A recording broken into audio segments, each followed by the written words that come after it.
Hello, welcome to the Horti-Culturalists. I am Matthew Lucas. And I'm Stephen Ryan, and we post a video every Friday. So why not hit subscribe and the alert button so that you can keep up with our adventures? Absolutely, and if you have a burning horticultural question for Stephen Ryan, guru of all things, do put it in the comments below and say where you're from, and we will answer it in Monday in our shorts. Well, I won't, you will, in 60 seconds. I'll do my very best.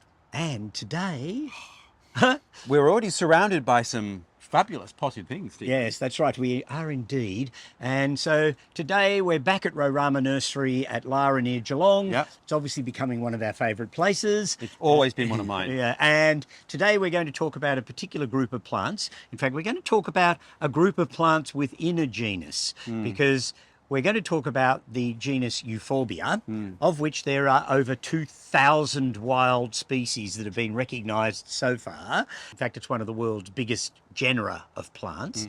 So we decided we would cut it up a little bit because how can you possibly cover all of them? Not literally. No, exactly. So what we're going to do today is we're going to talk about some of the succulent species within the genus, and we'll visit some of the other groups later on. But in the drier parts of the world, Africa, the Canary Islands, all around the Mediterranean, there are a number of fabulous succulent Euphorbias. They have a great collection of them here at Rorama, so it'll be interesting to see how many we manage to squeeze in. Yes, and we'll talk to Lyle, the owner here, who is a phenomenal collector of many rare things, but including Euphorbia. But what we might do over the next, well, if we're all still here in a year or so's time, we will try and do films on different parts of the Euphorbia group. Yes. So the cold climate ones that you grow, for example. So different. It's a remarkable group of plants. Oh, it is. It really is. And there's plenty out there that you just wouldn't, well, you really wouldn't recognise them. No, you wouldn't pick them. So they are a remarkable group. All right, well, I think we should go meet Lyle and begin our Euphorbia journey. Yes, let's do just that. Lyle, great to see you once again. Thanks for having us. Oh, it's good to see you again. Now, we're here to talk about Euphorbia. Stephen has a lot of Euphorbias in his garden that we have covered on many an occasion. Mount Macedon, cool climate, can get to freezing. Yep. Here, we're looking at some very different Euphorbias. So where are these ones from? Well, so the Euphorbias we have here do range from cool climate to desert. Yeah. Because Euphorbiaceae is a genus on most continents, and whether it's formed in a desert, formed in a rainforest, there's a Euphorbia for everywhere. Really? And the succulent Euphorbias that look like cactus, There is They're the more collectible. question. Okay, All right, so we need let's to dive clear that straight up. in. Yeah, need to clear it up. What is the difference between a Euphorbia and a cacti? And I will drop in some footage of things to me that look identical. yeah. So a cactus is a succulent, Yeah. but not all succulents are cacti, of course. So some succulents can look like cacti with spines, but unless they've got a particular type of spination called an areole, Yeah. and they may have spines in that areole, or could be no spines, but has to have that special little spot, Yeah. that's in the cactus family. Yeah. But there are Euphorbias and other succulents that have spines like Euphorbia ammak here, the Alludias from Madagascar, Yes. which are succulents. They look like a cactus, Yes. but aren't. But they've evolved to have similar traits. So here we have a Euphorbia. There's a cactus, another Euphorbia, and a Euphorbia there. So they can all look very similar. This Euphorbia here has little paired spines growing out of the stem. This is a cactus and has a bunch of spines coming out of the little circular dot called an areole. They can look similar, but you really need to do a little bit more scientific study to really sort out some of them. But you know, it shows you that parallel evolution where some things have evolved to have the same traits, but from totally different groups of plants. The flowers, of course, give it away. When you see the flowers of a cactus, they're generally quite large and showy, multi-petaled, whereas the flowers of a Euphorbia are quite small, and but many of them are quite tiny flowers, so they don't have a cactus flower. And Euphorbia flowers, are they pretty consistent across all of these different types of Euphorbia in terms of the size and what they look like? To a certain degree, because there are Euphorbias that are bred for their flowers now. Yeah. Some of the milii hybrids and things like that, where Yeah. you get big pinks and salmon colours. Yeah. But you wouldn't, nothing bigger than say 2 centimetres. Yeah. Technically. Yes. But most of them are very small. Yeah. Yeah. Well, I think without further ado, we should dive in and look at some of your rare and wonderful succulent Euphorbias. Yeah, sure. Let's go. Let's go. Well, Lyle, you've led us into your secret world. What is this space? So this is our stock plant area. So we have our collections of things that we use house a collection, but also use for propagation. So we have old plants here that we either do cuttings or seed or just have to look at because sometimes you can't propagate from them. What's this one I'm holding up? That's Euphorbia mammillaris. Mammillaris. But look at the form, and it looks amazing in that pot. Yes. All right. Amazing plant, in fact. So talk us through some of the things that we're looking at here then. Yep, so you've got a range of stem succulents, there's leaf succulents and things like that.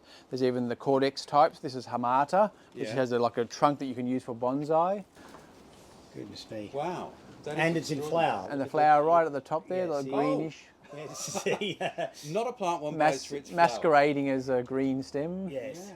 Yes, lots of Euphorbias do have quite subtle flowers, but it does actually raise the issue, I guess, of some that don't, seeing as we're talking about flowers. And the Euphorbia milii, which are all there behind Lyle, are a group of Madagascan ones, sometimes called crown of thorns. Can I reach one? Oh, be careful you don't get bitten. And they're well known for their beautiful, showy flowers. So they're one of those Euphorbias that do, in fact, have flowers of some note. Now, I feel that I've seen these in tropical environments. So where is this one from? So they're in the milii varieties, they are from Madagascar. So generally they like warm positions, those particular ones. So they are for more tropical warm areas. Yeah. So they grow really well in even wet areas generally, but they've got to have a high temperature.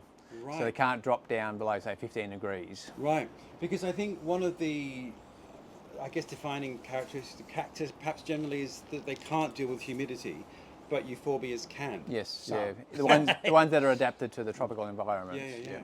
Yeah, just remember that we have a genus of over 2,000 accepted species at this stage. So obviously anything that's said as a general rule doesn't fit all Everything, Euphorbias, no. you know, so it is an enormous genus. And talking of which then, I think you mentioned before that there's Euphorbias everywhere. Do we have native ones here? We do, yes. Yeah, there are native Euphorbias in Australia as Are well. they flashy or are they... There's nothing spectacular. Yeah. They have their own little, Yeah. intricacies, club. fan club, but nothing that like the New Africans. Zealand has one, Does it? yeah, Euphorbia glauca, and it's sort of more a small perennial, really. It looks a bit like rigida and myricinites, which are commonly grown. Now, this is extraordinary, and I feel that this is quite fashionable at the moment, is it not? You know, anything that looks vaguely dead apparently is fashionable at the moment. Well, maybe I'm just a sucker, but for fashion, I'm liking things that look dead or ugly, sticky. Yeah, ugly, sticky, yes, it could fit into that. Of course, they're never the terms that a commercial nurseryman uses to No. describe their plants, but it's cap-saintemariensis. Right. So it comes from Cape Saint Marie, I guess. Assume so. Wow. Yes, yeah. Now, Lyle, how old would this specimen be? That's probably about 15 to 20 years old, that one. Yeah, so it does slow, take a while. slow growing. Yes. Is this the same? It's the same, but there are different varieties from where the seed's collected. This one's got Yeah. a smaller leaf, but the way the leaves are nice and crenulated and the way they go purple and the way they're growing like a bit more like a little bonsai tree, they have a lot of characters which make them attractive. Now, you're undercover, so protected from the rain. What is your watering regime in here? Or is it consistent or different from group species to species? Generally, we've got to keep them winter dry because we get frosts here. So the protection of the laser light or the clear covering stops the frost and allows me to regulate the moisture. So in winter, it might only be once a fortnight. In summer, it might be twice a week. Right. So, and then you do moderate the watering per specimen. Well, I was going to say, you wouldn't just turn on a sprinkler. No, it's all hand watered. Yeah, so they'd all have to be individually checked and watered as needed. Goodness me. All right, well, I think we're just going to go through some of the more weird, I mean, they're all pretty weird and wonderful, but some of the more weird and wonderful specimens with you. I like this one. Okay. And I've seen this one in the wild. right. Stenoclada is another Madagascan one. Yeah. And it grows quite large. And if you happen to walk under one and the sap drips from it into your eyes, it can blind you. Now, actually, there is a point about Euphorbia, so which I guess is about propagation. Talk to us about your propagation process here and the fact that is the sap from all of them toxic?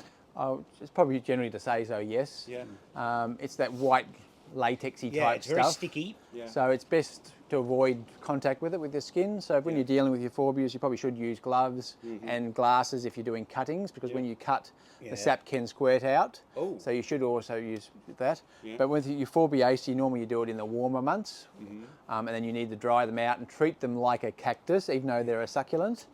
and then strike them. Back on that one again. I'm struggling with that, but anyway. But you need to be Stephen, careful back to you. Yes, with I'll the take sap. stenoclada over there. This one here is Euphorbia clavarioides, and that's from the Drakensberg Mountains in South Africa. And Now that that grows. gets quite damp. It is. It grows up high altitude. Yeah. And it grows like a coral, so it can be a metre across, like a big my coral goodness. growing on open, exposed slopes. Now, if you were propagating this, would you quite simply just snap off one of the elements of it? Snap's a lovely term. Cut, yes. Oh, Yeah. I would snap, you would cut. Yeah. You're Yeah, both yeah. A Clean cut. Clean cut is better. Yes. Sometimes you have to be careful that you need to get enough, and and a certain type of wood. So each plant is different to where you take the cuttings from. Because some euphobias, if you just take a piece, it doesn't grow. Sometimes you need to take a whole arm off close to the stem. Right. So each one has got its own propagation techniques. Which is why God invented Nursery experts. And by trial and error. Yeah. All right. Well, let's just go further down and we'll see what else you've got down here. Well, Matthew, look what I found. I found a variegated form of Euphorbia milii from Madagascar. Looks diseased to me, Stephen. No, it's variegated and highly desirable, I am sure. Collectors will fall for this one. I absolutely guarantee it. And it'll also get the showy flowers that you can expect of milii forms as well. Okay, we're at the other end of your private room, and goodness me, the variety of these is incredible. What's this one that I've got here? That one's Euphorbia platyclada. Yeah. So it looks like almost a coral, doesn't it? That one. It does. You know? Does it leaf up, or is that it? That's generally it. It gets more colour depending on how stressed. If you had it in shade, it'll be green. If it's in sun, it's pink. Flower? That's the little flower Oh there. my goodness, that is so tiny. Not something you'd buy for the flower, Lyle. No, exactly. That's the form. An extraordinary form. And again, how old would this specimen be? That one's probably about 12 years, that one. So again, still slow growing to fill the pot. Yes. What have you got, Stephen? Oh, I like this Cactus. one. We're doing a Euphorbia story. No, this is a Euphorbia that looks like a cactus. And I know nothing about it other than I picked it up just now and I thought, that fascinates me. So I'm really quite taken with the rather cactus-like form of it. Do you know where it comes from? No, I would be saying South Africa, but I'm probably wrong. Yeah, But well, we might have to do some That's research on it. Euphorbia similiramea. That one is a bit of a hard one to say. Yes, but there you go. It's showing the diversity of the genus. And that feels to me like a spine. It does look like a spine, yes. Oh, But not okay. a Well, not a cactus spine. I'm glad you know that's a Euphorbia. And This what's one look here at is that. very interesting. another cactus. This is a Euphorbia opuntioides. So opuntioides means a puntia, like prickly Like a pear. prickly pear, yeah. So it's got a And prickly it looks pear like a look. prickly pear. So this is just to confuse all of us amateurs like me by giving it both a Euphorbia and A cactus name. Yeah. But they're telling you that it looks like the cactus, so it's actually quite appropriate. Yeah. Yes, I want to discuss this one. Okay, I'm going to spin around. There we go. What is that? Are they the flowers? That's the flowers on this Euphorbia. Look at them, little tiny brown chocolatey coloured flowers on it, and those amazing stems with the ridges around it. So it's a quite different looking Euphorbia. And the new growth is yeah, quite coloured. Yeah, look at the colour of the new growth. It's coming up sort of Red. red.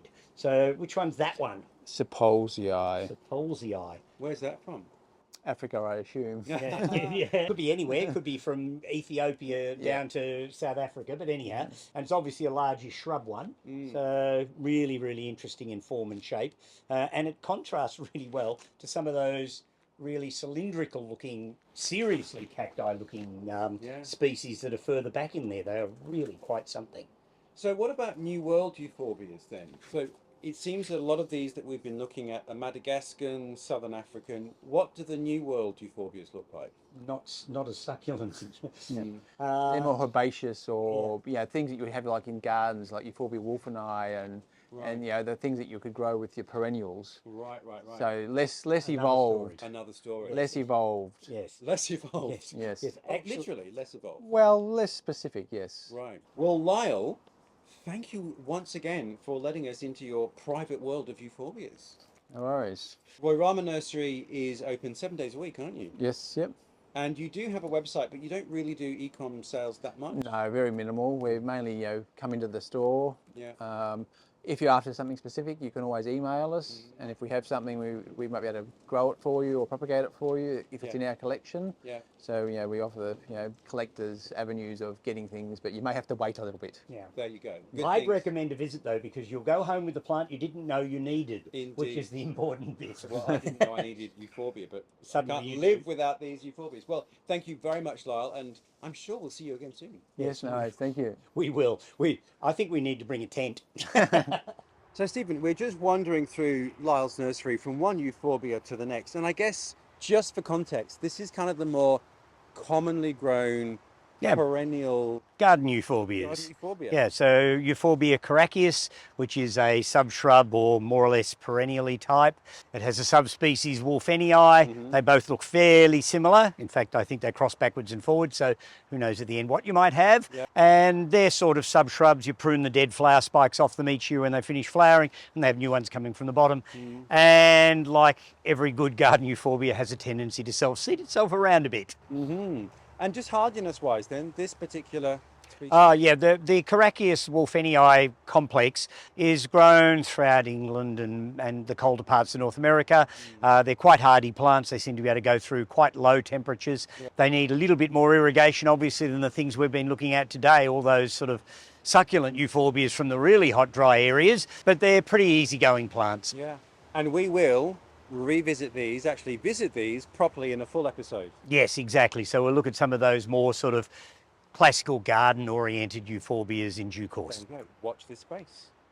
I love these ones that look like some sort of bizarre egg. These are Euphorbia obesa, and they come from the Cape Province, and they do show just what diversity that this genus can have. So they look like a spineless cactus to look at. Of course, they get the classical Euphorbia flowers, which are forming on the top of it there now, and a plant like this might be years old. So how fabulous is that for the collector?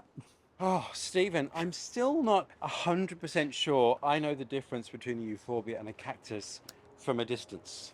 And I don't blame you, to be perfectly honest. I know that they're quite botanically different. They're from different plant families, the whole thing.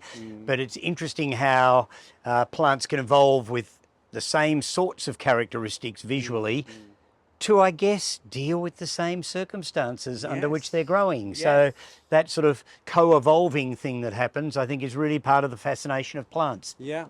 Well, many thanks to Lyle and his team for hosting us today. It's always great to be at Roy Reimer Nursery. Yes, and I'll be back again fairly soon, I should think. I think we both will. Yeah. And at some point, we'll do cool climate Euphorbias, because obviously we've looked at all these warm climate ones, which most people will only be able to grow in a greenhouse or a covered space. They'll be sort of indoor plants slash greenhouse things, unless you happen to live in a climate like Madagascar or Southern Africa, but there you go. So yes, we'll look at some of the other of the 2049 recognised species of Euphorbia. Counting, probably. And I'm assured that it's still counting. I mean, in Madagascar, they're finding new species of all sorts of things all the time. I would be astounded if they haven't just recently found another Euphorbia. You'll have to subscribe to find out what we're doing next week, and it won't be naming a new Euphorbia. No, probably not, but I don't know where Euphorbia ryanii is, really, but anyhow. Oh, it's yet to be found. Yes. You'll stumble across it in Namibia or somewhere. Yeah, exactly, and there we go. Do subscribe. We post every Friday, and remember, put your question for Stephen if you want to be included in our Monday short. Otherwise, we look forward to seeing you next week. Bye all.